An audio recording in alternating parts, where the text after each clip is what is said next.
اللهم صل وسلم وبارك على سيدنا محمد. ازيكم عاملين ايه؟ يا رب دايما تكونوا بخير.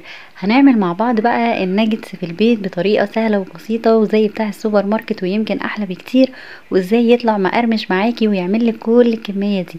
يلا بينا نبدأ الفيديو، بس ما تنسوش قبل ما نبدأ تعملوا لي لايك واشتراك في القناة وتفعلوا الجرس عشان يوصل لكم كل جديد. يلا بينا.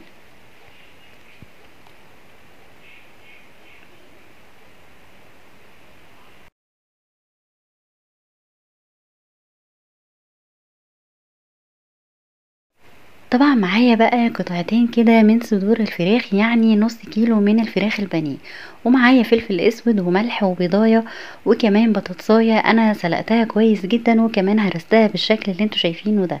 وطبعا معايا بصلايه انا مقطعاها زي ما انتوا شايفين كده، وكمان معايا نشا وبقسماط ناعم. تعالوا بقى مع بعض نشوف هنعمل ايه في المكونات دي. انا طبعا بقطع صدر الفراخ كده مكعبات زي ما انتوا شايفين عشان اعرف افرمها في الكبه. طبعا هقطعيها زي ما انت عايزه، مش لازم مكعبات، بس عشان هحطها في الكبه لازم اقطعها صغير. حطيت بقى طبعا البصلايه وعليهم الفراخ البانيه، ونزلت كده بالبطاطس المهروسه زي ما انتوا شايفين كده، وهحط عليهم معلقه كبيره من النشا، ما بحطش طبعا كتير، حسب الكميه اللي معايا. وبعد كده طبعا بحط البضايه.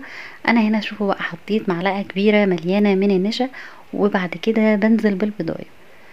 بعد كده بحط معلقة صغيرة من الملح ومعلقة صغيرة من الفلفل الاسود. لو لقيتيها محتاجة ملح عادي مفيش اي مشكلة، ممكن تحطي. فرمتهم كويس جدا في الكبة لحد ما تطلع معايا عجينة طرية. وهنا بقى طبعا بعد ما فرمتها طلع معايا طبعا العجينة طرية وحلوة جدا. هنا بقى طبعا حطيتها في البقسماط، وما بحطش بيض عشان العجينة طبعا فيها بيض. جبت بقى كيس نايلون وفردته كده في الطبق كويس علشان الناجتس ما يلزقش في الطبق، وبشيلها في التلاجة لمدة ساعة او في الفريزر علشان خاطر البقسماط يمسك كويس في الناجتس.